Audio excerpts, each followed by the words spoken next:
welcome to another episode of the Herd Main Show. Don't just I'm talk over. your herd leader, John You Wayne. can't get rid of me. I'm I Megan. don't want to get rid of you. Welcome to another episode where we talk about Star Wars. That's a good bit of what we do here. We talk about other things too, We but do. today we're talking about Star Wars. And if you haven't kept up with the news, the important news for Nerd Herder, we've started to revisit discussing the things we love about each of the films. Yes.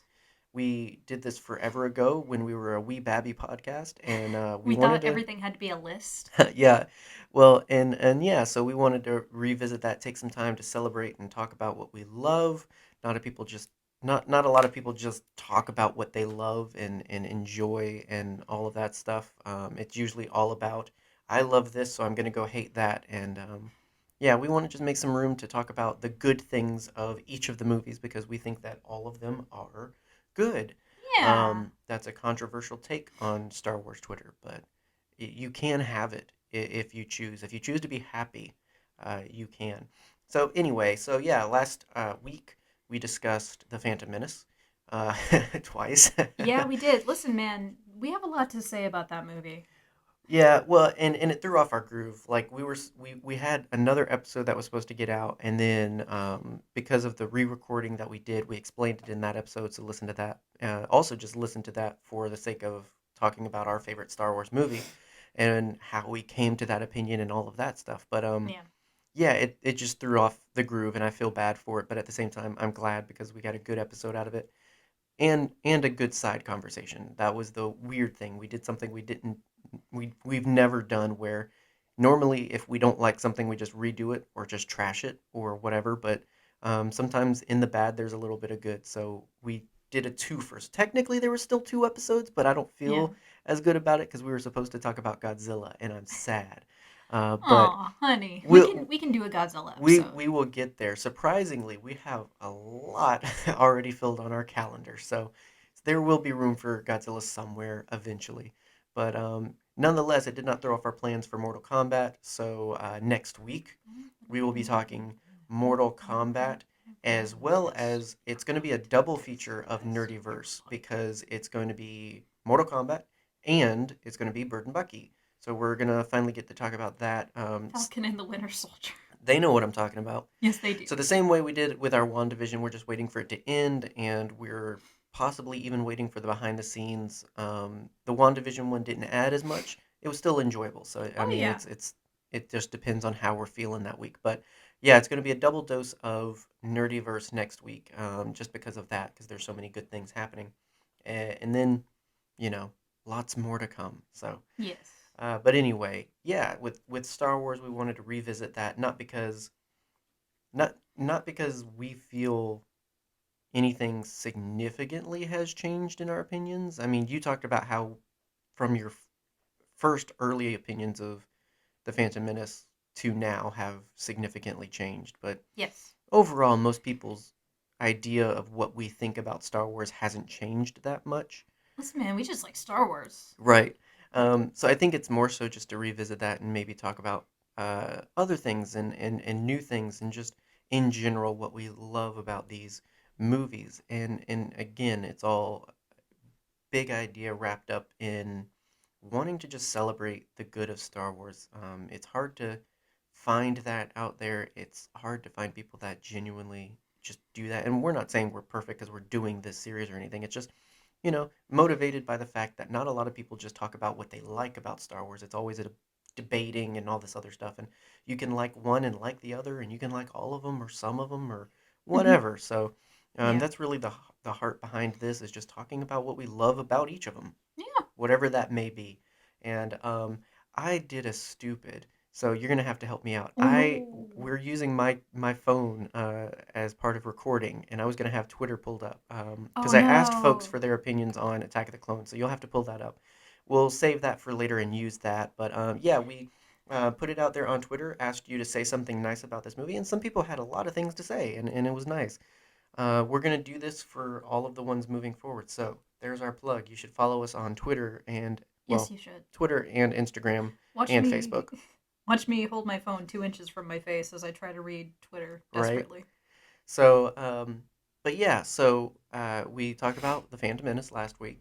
Again, you should definitely go check that out. And now we're talking about Attack of the Clones. We're going obviously in chronological order. You don't have to search so hard. You look so intense.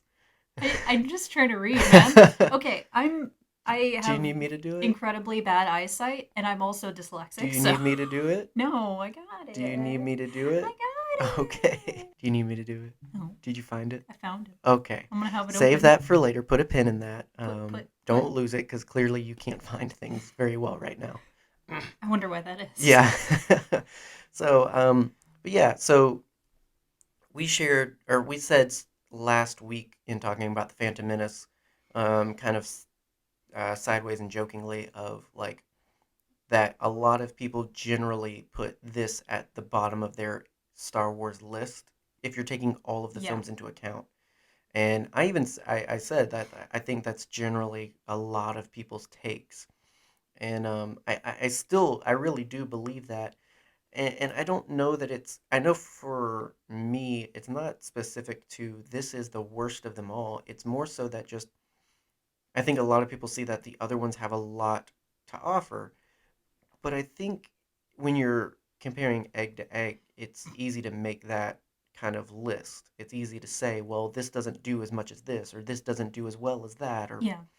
but taking it as its own entity, its own thing, it's really hard because it's episode two. That means there's an episode one and an episode three, and that means there's an episode four and an episode five. Like, it's a part of a structure, so it feels wrong almost to take it out of the structure and Yeah. watch it, enjoy it for itself.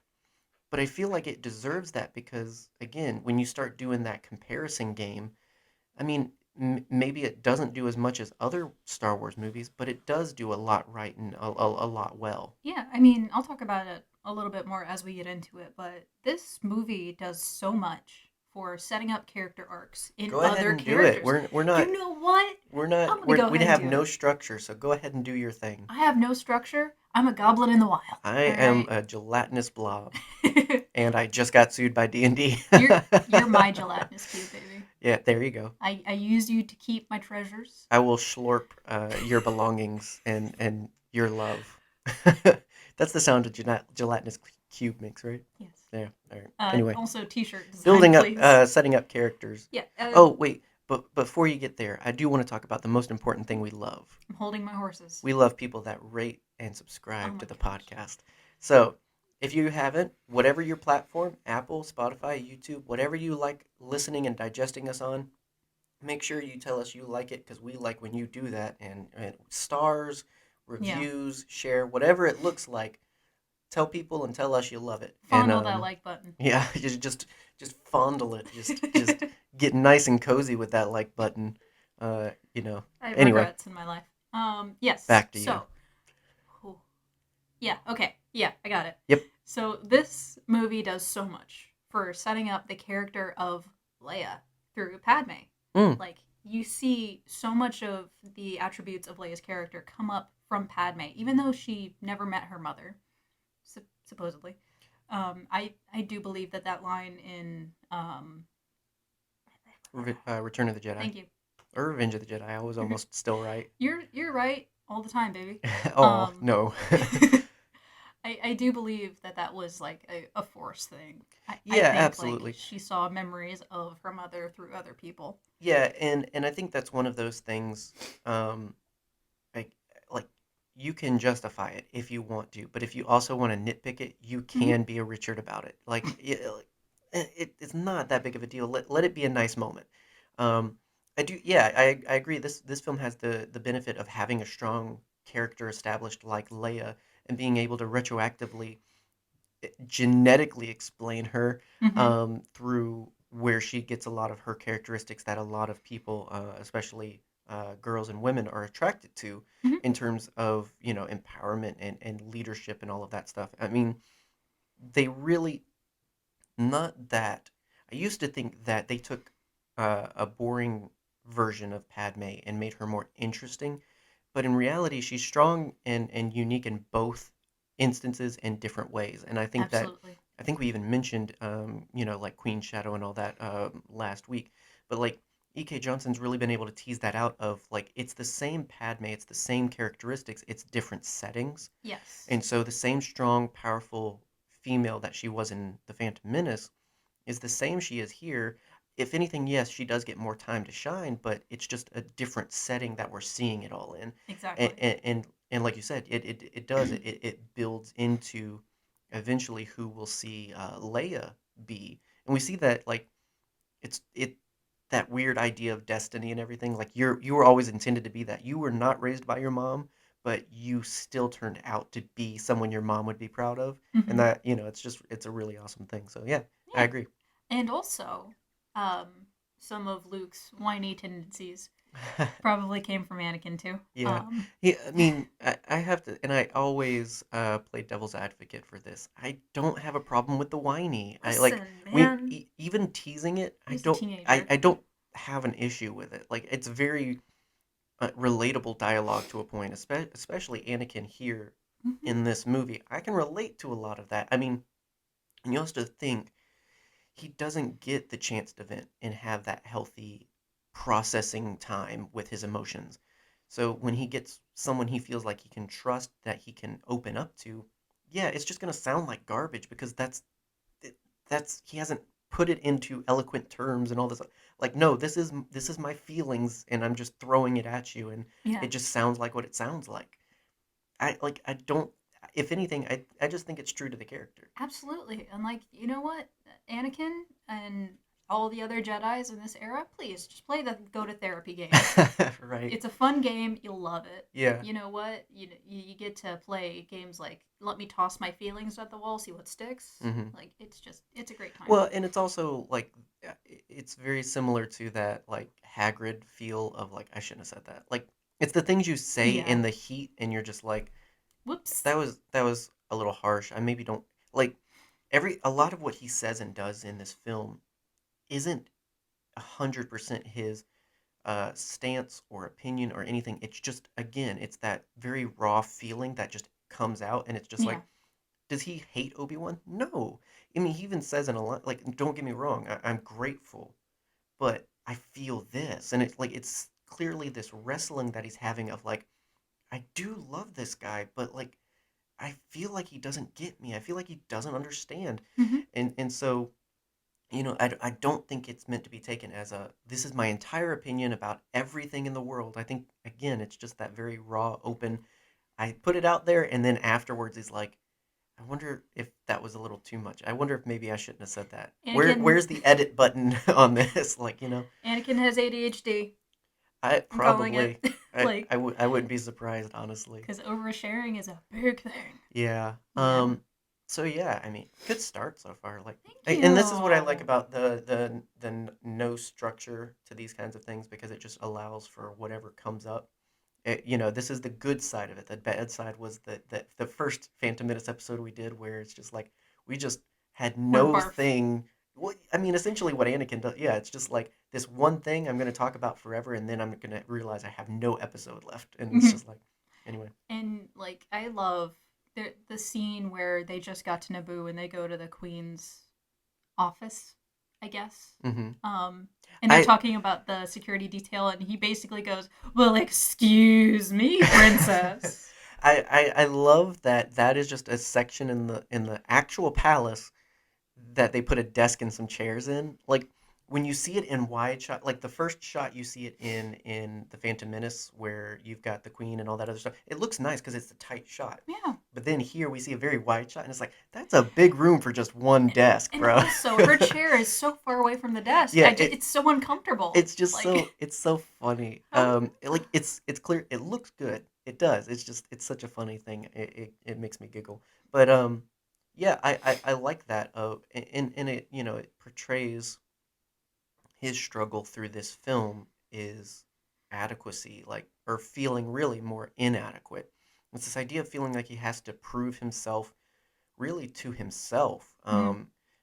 I feel like Padme cares about him for who he is. I feel like Obi-Wan cares about him for who he is. And I feel like more people would if he understood that and if he was honest with himself a little more. But you'd almost say he's set up as a handicap because Jedi can't be honest with themselves Oh like yeah. that. Big time. But I think that, it's this idea of I have to make sure that they think I'm, a good Jedi. I'm Hmm. smart. I'm important. It's that thing of like oversharing in a meeting because you need them to believe you know what you're doing, and it's Yeah, just like over explaining. nobody doubted you. Like you didn't have like, and so that scene's a very good example of just like, wait, hang on, I'm in charge. Like, calm down. It's not that, Hold your poncho. All it's right. a very similar to the Obi-Wan scene earlier when he's like, we'll find who's trying to kill you, and it's just like, dude, we're just protecting her. We're not sleuthing, Mm-hmm. and it's like, now it's handled very differently though, and I think that's what's interesting about this film is how they show the same struggle that Anakin kind of has. And again, these are all opinions. We're not saying these are the ways, or I'm not saying this is the way it is. I'm just saying this is the way I have kind of latched onto it and taken it. Yeah. So the same struggle that Anakin has of I have to show myself, I have to prove myself, I have to Show like all yourself. this, self. Uh, uh, you've got to prove you're as good as you think you are, or they think you are, or you Yeah. need to be. Obi-Wan's doing the same thing. I'm sorry for the word cabbage that all of that was, thoughts. Okay. I love um word cabbage. but the same thing of like, why did you need to publicly correct him and in a way humiliate him in that moment? Yeah. Like, you know, it's again that kind of posturing of just like, I'm the teacher, I know best, I don't have flaws or problems, I like, Mm-hmm. just listen to me. And it's not to make Obi-Wan out to be a horrible person. It's just this identity issue that everybody kind of struggles with. Yeah. And it's funny that Anakin and Obi-Wan are both going through an identity struggle, but the problem is they're going about it in a way that makes them abrasive and against each other, really. The best way to describe it is like when someone grows up with a lot of siblings, like I did. Like there is unspoken tension almost constantly between the oldest and the younger children. That's what I feel here. like, Yeah. because like there's always an air of, well, mom put me in charge. Mm-hmm. But like Qui-Gon said, I'm in charge. Yeah. What are you talking about? Don't question me. Don't Mm-hmm. question my power. And it Love you, Ryan. and it comes from, and this is where it switches. Like, that can sound horrible, but I believe it comes from a place of caring and good intent, because Yeah. he does want Anakin to be the best he can be. He does want to believe that if he's the chosen one, that I have to help him make the right choices. Mm-hmm. So it comes from a good place, but it's just a matter of tact and approach, I think, and it's just also a matter of being honest. It's okay, like, and people will probably disagree with me, but it's okay for a parent to tell a kid like, I don't have all the answers and I don't know what to do right now. I'm just as confused as you are. Like, Yes. it's okay for a parent to be like, hey, you know how you feel imperfect sometimes? I do too. I'm not perfect, and Mm-hmm. I just want what's best for you. So let's figure that out together. Versus, this is what my master did for me, or this is what I wished my master would have done for me. So I'm going to do that. And it's what's best for you, even if you don't believe it. Like, you're going to understand, you're going to thank me later for this. And, it's those lines of thinking that might have good intentions, but ultimately don't help. And I don't care what you say. When you kidnap a kid at 9 years old and adopt him, and in fact, you would take them a lot younger than that in most cases, Mm-hmm. you are that kid's parent. You are Obi, responsible for that child. right, Obi-Wan is the parent in this relationship. I know eventually, as Anakin becomes a man and as he becomes a Jedi, they kind of take this brotherly approach to it. But in reality, again, you've got so much responsibility. Yeah, you're his parent. So Mm-hmm. it's that same kind of exchange. I think that it's like you have good intentions in raising this kid, but like you are so rigid with your own issues that it's kind of passing on and making it difficult for them. Yeah. So I feel like this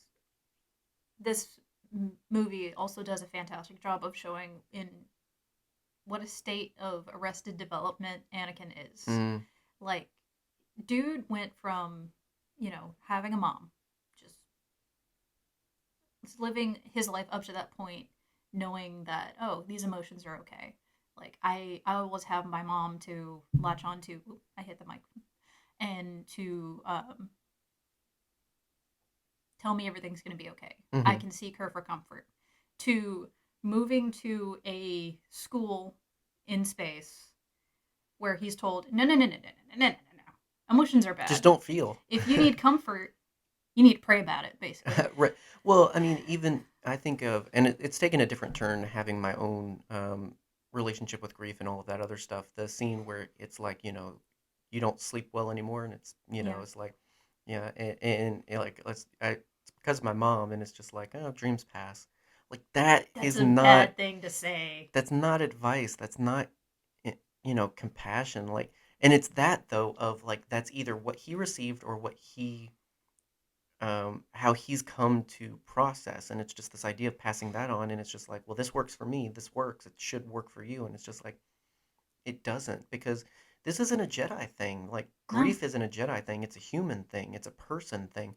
So it's like, and that's the like thing to break your understanding of when we like, when we relate certain characteristics with certain uh, archetypes, we start to feel like, well, for me to be this archetype, I have to do these things, or for me to do these things, I have to be this archetype. If I'm going to be a good person, I have to be a good Christian. If I'm going to be a Christian, I have to be a good like.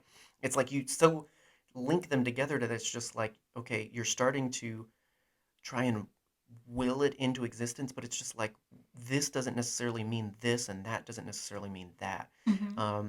It's the whole thing of like later when he's, venting and opening up about what he did with the Sand People. It's just like this idea, like I'm a Jedi, I should be better than this. I shouldn't feel. I shouldn't do this. Like Yes. his whole thing is wrapped up in this idea of I'm struggling because I'm not a good Jedi. Mm-hmm. I'm supposed to be a good Jedi, so I shouldn't struggle. And it's just like that's Mm-hmm. not you are human. And that's Exactly. exactly what Padme said. Like to be angry is to be human. He's like, I'm a Jedi. Like, wait, so you Yeah. transcend humanity because you're a Jedi? That's not how this works. And I've seen so many people like that scene. They kind of pose it as grief or anger. I think it's panic. Like Hmm. he is Anakin is panicking. Like he is so caught up in what he did that he's just in full tilt panic mode Hmm. in my opinion.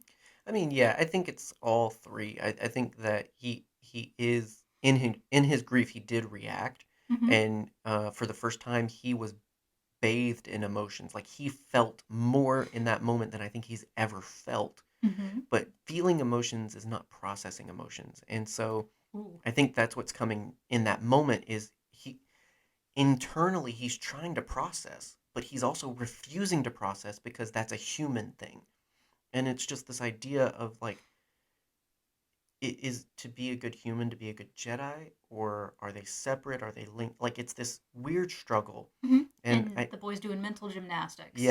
and I think it's so relatable. And obviously a lot of fictitious things are included in this, the messianic side of the chosen one, and like there's all these things that you're never going to experience, and there's never going to be these kinds of setups in your life. But then there's also these times when it's very relatable. It's Mhm. these times where it's very real in that you are going to grieve, you are going to lash out in anger, and you are even going to want to push away your humanity because you feel like you're so expected to be a good person. But I feel like being in touch with your humanity is what makes you a good person. And that's where I think Anakin goes wrong. And I think that's what this arc for him shows. Like his arc in this is to show his devolvement into losing his humanity to the point that he can make the choices he makes in episode 3 and Mhm. then eventually even be who he is in episode 4. And we see it perfectly happen, and it's tragic, and it's what a lot of people go through in trying to please themselves, please others, Mhm. of like I can't feel, I can't show I'm under pressure. I can't like I was even talking to someone recently where they're like I can't confide that I'm overwhelmed at my job because if I do, I will lose my job. And it's like Yeah. that shouldn't be a thing, but that's a thing, and it's such a weird thing to wrestle with. It's so difficult, but I love the illustration of Anakin's arc for that and everything. And yeah, I have a lot. to talk about. We're talking about working through a series where I'll get to talk more about that eventually and everything. But Eventually. overall, I really relate and appreciate um, his journey for what kind of commentary it is on that aspect, you know. Um, and I, I kind of want to get into technical things because I feel like we can make this the Anakin show very easily And we will have an Anakin show at some point. because Yes. I would almost say this has some of my favorite and biggest Anakin moments. Mm-hmm. Um, because in episode 3, I think it's a lot of choices he makes because of what happens here, Mm-hmm. you know? So I think here is some of the fundamental and biggest and most impactful, important moments It's for his foreshadowing. character. Um, because of, if not for the content we got here, if not for the development we got here, the other stuff doesn't matter anyway. It wouldn't exist the way it exists. So I think by episode 3, a lot of his choices are made, and I think they get started. They start to get made here. Mm-hmm. So, but aside from character, so we did mention Qui Gon, Yes, we and did. we can't mention Qui Gon without mentioning the interesting card played in this one because Qui Gon's master comes in, and I just remember being just so like I don't know. I never thought of like who trained this great Jedi, Mm-hmm. and also wait, they turned evil. What does that like? It and Yeah. we've gotten to talk about this in retrospect a lot more, especially thanks to Kevin Scott's Dooku Jedi Lost and everything. Fantastic. That shows that some of the things we like Qui Gon for are some of the reasons maybe we shouldn't like Dooku for. Although I do like him for it because Of Christopher Lee course. makes you like everything. Of course. He's fantastic. He's freaking Dracula. He's Count of He's Count of Sorino. many things. He's he's wonderful in everything he does, and I love in this. I don't know what it is about this. So seeing him in Lord of the Rings makes sense, Mm-hmm. right? Like He knew Tolkien. oh yeah, Like, well he should be in that. He yeah. fits so well with the gravitas and just all of the elements play in together, and it's just like this is a role he was meant for. Here, this more seems like a favor he did, and it's not. That is not a criticism. That is not a criticism. Yes. I just mean it's more so like this isn't like what he would normally do. This is like when he Well, did Charlie in the Chocolate Factory, where it's just like or that, or you're the just having Howling fun. too. Yeah. Oh, I don't think I've seen Howling 2. Um, but it's Oh. literally just this is fun. You shouldn't have told me that. Well, we'll handle that later. Yeah, it's like this is clearly just fun. This Yeah. is just a good time. This isn't necessarily an accolade for your career, No, although you're just having fun and doing flips. yeah, it's just it's nice to see him included because he's such a by that point in his career, he's such a regal actor and he's just so up there. But it's also nice to see that like none of it ever got to him. None of it ever was went to his head or anything like that. He still was just like he understood the assignment, to quote the meme. Like he would show up and it's just like, okay, you want this and I'm gonna do this and it's gonna be fine. And it was great. I love Count Dooku.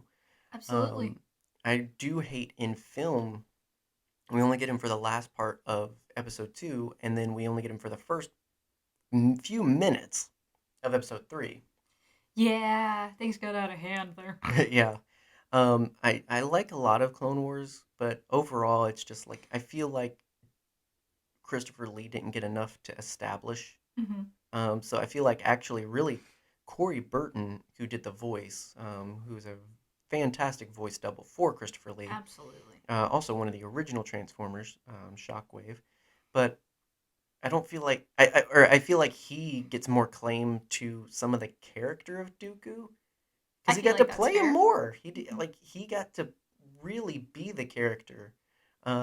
Whereas in the films, I mean that's just Christopher Lee. I think That like you know. just standing around being regal. Like one of my thought experiments a lot of the times is like trying to take Christopher Lee and put him in Clone War situations, and it's just hilarious. It's just it doesn't work as much. Especially him getting shot in the neck with a dart in his A jammies. lot of Clone Wars would not work with Christopher Lee or Yeah. with live action actors. I'm sorry, but you can still have fun. It's still good.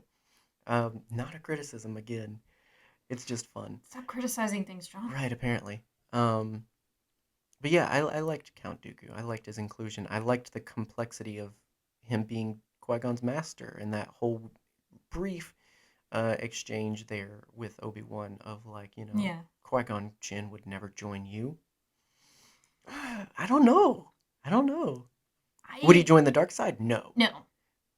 Would he maybe have thoughts that would make him anti-Jedi? I don't know. I mean, it's complex. He's a complicated character. It gets into things that I think the newer films and everything get into, and and the Clone Wars, where it's like, okay, so you don't agree with the Republic? Not entirely. So you're a separatist? No. Well, then agree with the Republic? No. So you're a separatist? No. Like it's this idea of like one is the other, Mm-hmm. and I feel like Qui Gon would be trapped in that of just like, so you disagree with the Jedi, so you're a Sith? No, like I can disagree with a Jedi and not be a Sith. And I think that's what would have been different if he was alive. And we even talked about this in our What If episode. Mm-hmm. Like, I don't think he would have let Dooku go to the dark side. Like, No. I think he would have been a support system to Dooku. That's why, in my headcanon, it part of why Dooku turns is still because he found out about Qui Gon's death. Because I don't feel like Qui Gon would have let that happen. Yeah, just Palpatine left out the whole thing where, he sent It was my his. apprentice. Yeah. Yeah, but if the Jedi didn't send them, then so the Jedi are still at fault. Like, come on. Um, and anything you want to add, anything you want to call out specifically? Because I could Um, think of some things to talk about, but I don't want to dominate. Anakin's poncho. It's The something. Skywalker poncho, The man. Skywalker poncho, which originally, I believe, was the Qui Gon Jinn poncho. I like to think so, but I'm not sure. I'd have to compare. Just you staring at two pictures, like, what? These are the Is this same thing, different? right? um, I mean, like, just in general, the costumes are fantastic in Hmm. this movie. Like, just Padme's beautiful rising sun headdress in on the trip to Naboo. It's definitely dressed for travel Hmm. there. Well, and similarly to a lot of her queenly looks in episode one, everything kind of had a piece to it. Everything Oh was yeah, intentional, and I think that's what's so important about her wardrobe, is it's not just to look pretty. yeah. Except for the black outfit. It's very expressionary. Um, I'm That's a sure there's a nice thing outfit. for it, but I don't know. Yeah, I don't like that one. You don't like that I don't one? like that. I don't Aw. like the situation spoiled it a little bit. I I don't. Yeah. Um I feel like okay. So I feel like that scene is still one of the things for me where I'm just like this is fine I agree. because I like the dialogue. I think the setting really pushes a different so like with filmmaking uh, everything in a shot tells the story. Hmm. And I feel like the dialogue, like the first thing you see is the dialogue and the actors. Those are the primary storytellers. But then you also have the lighting. You have the setting. Hmm. You have the attire and everything. Like all of that You have plays the into attire, yeah. yes. You have all of these things that work together to tell the story you're trying to tell in that scene. Hmm. I feel like the dialogue is fine. I know a lot of people have an issue with the dialogue. I think it's fine. I think it's very Star Warsy, honestly. Like that weird, almost Yeah. Shakespearean opera-ish. I don't know how to process my emotions, so I'm going to say them really fancy. Yeah, well, and it's just that idea of just like just because you're eloquent about it doesn't make it like elevated or anything. But Yeah. so I don't mind that. I think though the setting and all this tries to kind of sell a different thing. I just feel like It's a bit too sexy. you're getting to the yeah, I feel like you're getting to the same end, but you're doing it different ways. Hmm. You know what I mean? Like it's a weird conflict. And it's really just that of just like I don't think this scene, everything in this scene works together for the same good, but it does still get to the same end. The appearance, the dialogue all ends with the same thing of, sexual tension, romantic tension between these two characters. So if it still gets to this end point, but different ways and a little weird, does it still work? Yeah, kind of for me at least. I get that. So it. I mean, a lot of people have a lot of issues with this, but like I said, that's the one thing for me where I kind of have to mentally work with it, but it still gets there for me. I think like the thing that we often forget about the romance story of Anakin and Padme in this movie is Anakin has the emotions of a 10-year-old, like I said. Like Yeah. this is how he thinks love should be, and he's caught up in why isn't this working? Hmm. Why isn't this so easy? Like Hmm. I don't know. No, I agree, and I mean, you mentioned Arrested Development earlier, and I agree. Like that's the part of the problem It's a is great like show. he's still that kid that's trying to be a man, trying to be a Jedi, trying to be good, like all of these things. Um, and yeah, I mean, I don't like spoiling moments they have like in Clone Wars that are cute and are Very romantic and sweet. are nice, but at the end of the day, it was always going to end poorly Hmm. because it was started poorly. And that's okay because that's the story. Like, I feel like there's this pressure to make it like, no, it was all fine and wonderful until Palpatine. And it's like, no, they each have a little bit of a responsibility. I think Anakin more so because he had some more of the issues that contributed to the relationship. Hmm.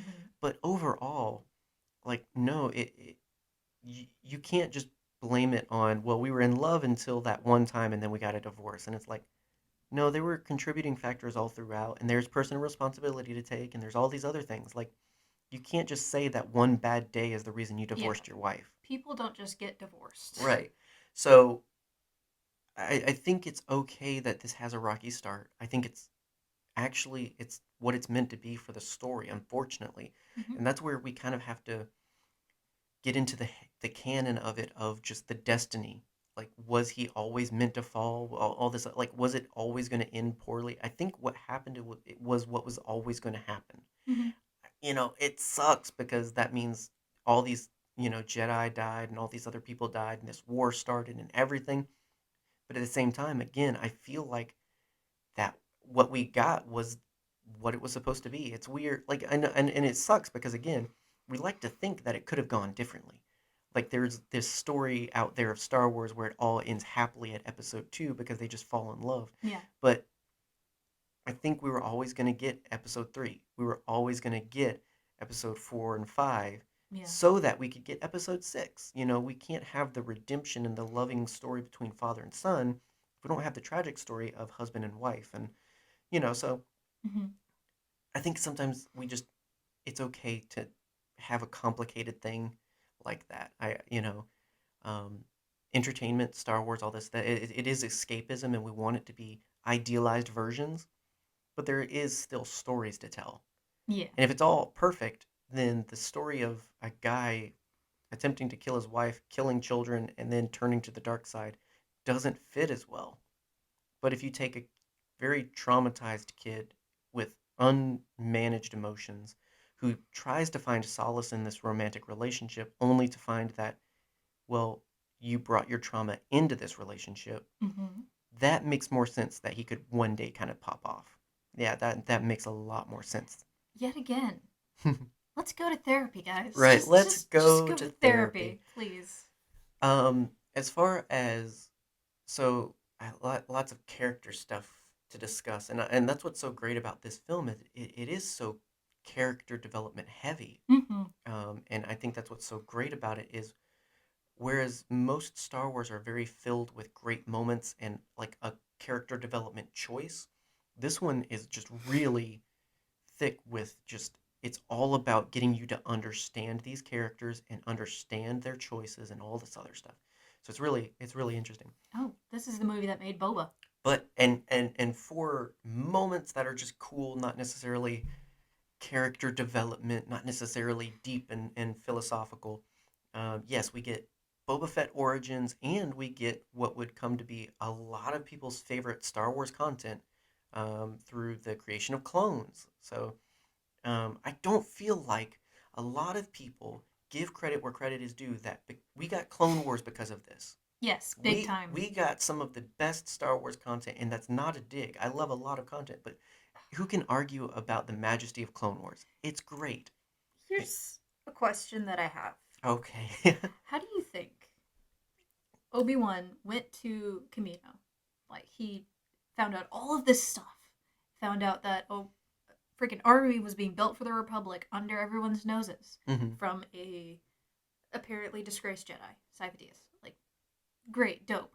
But then, in the Clone Wars, he cannot believe that something may have gone wrong with the clones. hmm Like, that, people should have listened to Fives. Well, it's That's all I'm the saying. Clone Wars is full of instances of like the suspicion that something is wrong, But but no one no acting on follow. it. Yeah, no follow through. Like, and I think, or at least the way I take the analogy. Mm-hmm. Again, you can do whatever you want with it, but I see that as a matter of like, again, to kind of even tie it to what we're talking about with Anakin here. It's this idea of knowing something's wrong but not doing anything about it. Like, Hmm. I know I feel things that maybe are bad for me. Not that make me a bad Jedi, because it's not about being a Jedi, but I feel things that worry me because Mm-hmm. I don't like this anger. I don't like this fear in me. But what if I tell Obi-Wan and he thinks less of me because of that? Mm-hmm. What if he takes it to mean that I think he's bad at his job as my teacher? What if the one person that believes in me stops believing in me because I say I'm messed up? And that kid's So, spiraling. and that starts spiraling to the point of, okay, the only way out is to ignore it. If I act like I don't, like, it's that fake it till you make it mentality of like, if I act like it's not real, and everybody still loves me, and it's okay. And I just have to keep picking myself out of this spiral anytime it happens. And it's just, eventually, you're going to go down in that spiral. That's the thing. You can save yourself from the spiral as much as you want. You Yes. can keep yourself from the suicidal thoughts as much as you want. And yeah, I know I'm going dark and deep, and well, just sue me. You can you can keep yourself from taking one drink too many, or doing one thing too much, or saying more than you should, or even getting more physical than you ought. You can do that 10 times, but it only takes one, and there's no coming back. That's the story of Anakin. Yes. He's pulled himself out of the spiral so many times, but there's one time he can't, and Yep. everything else changes. And that's why you need to go to therapy. And so I absolutely agree and jump on the crazy train of that, of like all of these moments where it's like you had some, and, I've Yeah. told the story before, at work of someone we had that we hired to be a driver. um, you we just because you drive in general does not mean you can drive professionally.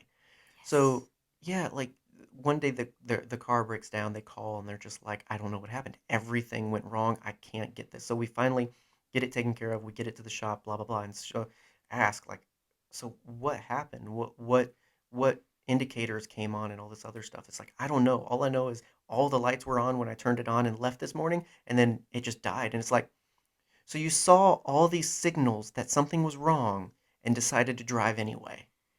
Red flags. They are everywhere, and yet we choose to ignore them because I only got 5 blocks to go. I've only got to get through today. I've only got one more week and then I get vacation. Like, I can make it till this. And it's like, no, if a red flag comes up, if a signal comes up, if something needs attention, You need to give it give it attention. attention. Take care of it. Yes. So Clone Wars is fantastic. um, and again, I just don't get it. We don't give enough credit that like Clone Wars would not be what it is without Attack of the Clones. Like, Agreed. it's so crazy to me that not enough credit's given for that, and everything, because I remember just the absolute hype, and I love that more people are discovering it for the first time and rediscovering it thanks to the vintage section on Disney Plus. But the original 2003 Clone Wars, like going Yeah. from the action and like they literally made a show that was based on the last 20 minutes of this movie. Like all that action, all Yep. that pizzazz of, oh, you want 20 Jedi? Have 50. Like all this, oh my gosh, like Yeah. everything amazing about, and that's what a lot of people praise this for, is that climax, that action. But putting that in a show and giving us all these other amazing characters that aren't Obi-Wan or Anakin, oh my gosh, that is just mind blowing. And but again, not to quote the memes, but you can't have Clone Wars, Gendy's, or Filoni's if you can't love Attack of the Clones. If you don't love me and my Fred, you don't deserve me and my Durst. Exactly. So, um, yeah, I love, and I love it only more with every viewing and year that passes by. I love Boba Fett. I love baby So, Boba Fett. yep. I love Jango Fett. Arguably one of the best things about this movie is Jango Fett. And I don't mean that to say everything else sucks. I love a lot about this movie. It's just literally thinking, Mm-hmm. literally thinking about Jango Fett makes me watch this movie. Like Dude. I remember, it's like a random thought at work. Oh man, Jango Fett's armor's really shiny. I should watch Attack of the Clones tonight. Like it's literally that easy for me. Mm-hmm. I when we went to Celebration in 2019, we were so disappointed that we couldn't meet tomorrow. Yeah, Like, we were supposed to have an meet with him and Daniel Logan. Daniel is still fantastic. We've fantastic gotten to interact experience. with him a little bit on social media too, so lots Yes. of instances to appreciate that. But And Bubs keeps hearing his name, and yeah, he's he's getting confused. yeah, he's like I'm here. I'm here, Papa. Um yeah, I love it. And we'll have to do a talk about beginnings to ends of Boba Fett because obviously who we got to see recently in The Mandalorian is a bit different of a character than we see portrayed here. And Mm-hmm. also, is Boba Fett the bad guy? Like, oh, there's a lot I want to do and talk about with Boba Fett. And he's a very, very interesting character. Absolutely. And again, Clone Wars gets to develop that more. And obviously, the Mandalorian's taken that even further and everything. He's not just the cool guy in the bucket anymore. No. Also, he had a dad, and he Yeah. was awesome. And yeah, I don't know. Just give me a good dad, and I'm just big and soft for it because I didn't have one, so I just get Oh. jealous. Just, Tamora Morrison, if you've got an opening, if you need a son, I would make you proud. I Yes, promise. you would. Yes, you would, baby. um, You'd be the best bounty hunting son ever. and again, a lot of people mentioned Django and all that other stuff. But yeah, and then again, technical achievements of the final battle, Big time. great stuff. This is around the time of like Lord of the Rings where they're doing stuff similarly to this, building scale and doing all of this of a little bit of miniature combination with digital, but also you've got digital stormtrooper or digital clone troopers fighting digital droids and a digital landscape, and it's so Yeah. much, and I think it works together so well. And the scene at the very end is one of my favorites. The wedding scene. Oh yeah, Because it is a reminder that the only person who has almost the entirety of the Skywalker saga from oh front to yeah. bottom is R2D2. Yep, he's got every highlight of the Skywalker journey and family. Yeah, and he is not a unreliable narrator. He knows most of it. Right, he's telling the story. My head canon. It's not the Journal of the Wills. It's He R2D2 is the replaying Wills. it. He Yes. is the Wills. All right, so before we close, wanted to take some time to highlight and share some of the thoughts that we got through Twitter because we Yeah. said we would, and we want to honor that because a lot of people had a lot of fun things to say. Do you need me to read it? No, Okay. I got it. Okay. All right. Backyard TARDIS said, I liked the Obi-Wan Kenobi versus Jango Fett fight. I appreciate that they took the opportunity to correct their mistake of Boba Fett and literally use every weapon in the arsenal Yes. against a Jedi. Including the greatest sound effect in movie history, the Oh yeah, seismic didn't charge. even get to mention that. Yeah. Thank you, Zoop. See, this is why we ask for your comments. You talk about the things we don't get to talk about. So there you go. Absolutely. That is one of the most satisfying sounds in movie Absolutely, history. Like, absolutely, when it happened in The Oscar worthy. Mandalorian, Mm-hmm. like, both of us were just Mm-hmm. silent Oh yeah, so that we could hear it. right. Oh my gosh. Joshua Burke says, hello there. General Kenobi. That's the next one. Thitch not Han Solo. Said nobody appreciates the film noir aspects of the film. Actually, Nate did. Yeah. Nate from Bippity Boppity Boop podcast, I think it is. Not Bippity Bop, Blippity Boppity Boop. It's very similar. It's like if Obi-Wan was Mary Poppins.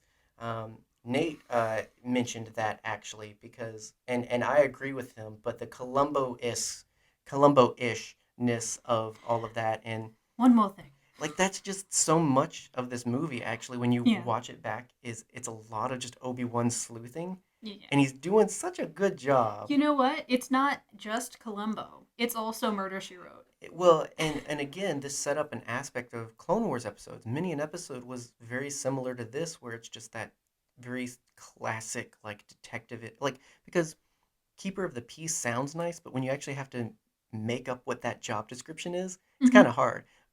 Film noir kind of good grasp at it, good aspect. Yeah. Force Friends rewatch podcast said love the gladiator scene. Um, all of the Padme costumes were stunning. Zam Wessel and Jango Fett, excellent combination. Mm-hmm. Yes, absolutely. And Finnick and Boba are just the reincarnation of that. Yes, Fight me. actually. Christopher Lee is iconic. Yep. Jango Absolutely. Obi fight. Yep. And tons of new Jedi. Yes. And that was the thing with the like the Genndy Tartakovsky more so than the Filoni. We did get certain characters like thank you for giving us more Plo. Thank you for Yes. including more Jedi, but Genndy did it better, I think, because we get the best Mm, portrayal of us of Shakti. We get Falum best. Dama. We get oh gosh, Kit Fisto. we do get shirtless Kit Fisto, We which do. Smiley guy. is never wrong. We get Roran Korab. Like we get so many. We also get the fan created Wolfman, Wolf Jedi. It's awesome. We also We get also Shaggy. we get Shaggy, we get Kakruk, we get Ayla Secure, we get Kiadi Mundi being just absolutely epic. Okay, so yeah, that's Yeah. awesome. It's more than the droid attack on the Wookiees. Like, he is Right. so much more than that. Aaron Sky Guy also mentioned the Battle of Geonosis, one of the best parts of the film. Yeah. Yeah, it, again, like great climate. Like there's so many parts to this. Like you can just like the action of the end, but at the same time, the film noir, like the sleuthiness, the detectiveness of it, also the romance, also the complex psychological stuff. This is really a melting pot film. It's Mm-hmm. really complex and layered. Big time. And so I think it just goes to show that there's so many things you can love about it. And so we have thoroughly shared what we love about it Yes, we now. have. So hopefully you have more appreciation for things maybe you didn't before, or maybe we just reinforced some of the things you appreciate. Yeah. Definitely Twitter, Instagram, Facebook, hit us up, share what you think of Attack of the Clones, what you love about it. We don't want to create a space for well, it could have been, or it should have been, or all of, we No. just want to talk about what we love. If you didn't like something, that's fine. Leave that over there. Go to comment on some other podcasts Exactly. mentions. You But know what? If you have something bad to say about Attack of the Clones, Dungeon. 100 Years tell it Dungeon. to Tamura Morrison. No, Don't don't actually, though. because people are He people doesn't are deserve horrible. that. He's beautiful. Yeah, people don't know how to share opinions anymore. Anyway, so share what you love. Yeah. Um, Also, if you are, again, we mentioned we missed an episode, but if your podcast feed or if your YouTube playlist was feeling empty, that's because you're not subscribed to a lot of the awesome people over on Red5 Network. They could be filling your podcast needs while we are busy and away. So be Yes. sure to check out red5network.com. All of the awesome people there, Pizza and Parsecs and Force Losers, to name a few. Boba is trying to eat my sleeve currently. But yeah, many a Delicious. podcast that you should be following. Scarif Scuttle Butt. Um, yeah, Force you losers. put butt in your name. It's going to be fun to say. Yeah. Anyway, and also with all of the gaming stuff happening, I don't know if you heard, but there's rumors that Knights of the Old Republic is maybe getting a remake, pre-release. We're not quite sure. Is it gonna be Skyrim 3 times again? I don't know, but you know what? You want to know how you stay in the loop on that information is Game Infinite. So Game Infinite on Twitter and Instagram or GameInfinite.net articles, opinion pieces, and celebrating creator content on the Yes. daily. So check out Jesse and his brand Game Infinite. They do a lot of great work in promoting and loving games and all of the gaming content you can love, from Star Wars Yes. to Tomb Raider to Genshin Impact. Gin I don't know. I think it's I'm Genshin. learning new things. And that's the beauty of Jesse and what he does is I get to Yeah. hear about games I never would have heard about before. So Also, check it out. yeah, Yeah. I have a message for Twitter people. Oh no. Please stop making Twilight Princess trend. It's just getting disappointing every Right. time I Half check the time Twitter. things are trending. It's not for what it should be. Like No. I see something trending and I go to check it out and it's just like, oh, we're just talking about this. Like, oh, okay, Yeah. cool. Me. Anyway, so but yeah, there's that. Like we've already mentioned, Mortal Kombat is coming up. We're going to be talking about a little bit of everything from the new one to the original to maybe a little bit of the sequel. And so that awesomeness is ahead. We've also got Bird and Bucky to talk about, and obviously we just talked about episode 2, so episode 3 is coming up. We're going to talk about Ooh. that, A lot of and people's faves. May 4th is around the corner, so that means Bad Batch too. So we've got a lot to talk about, a lot to put in your ears, so make sure you're Yeah. subscribed for it. And again, you will be on our list of things we love if you like, share, subscribe, all of that, incidental stuff. It may not seem like a big deal, but it matters to us, dang it. And so please Yeah. do it. Join the herd. Get your ears tickled. Warm the cockles of my heart and subscribe to my podcast. And we'll see you next week. Bye.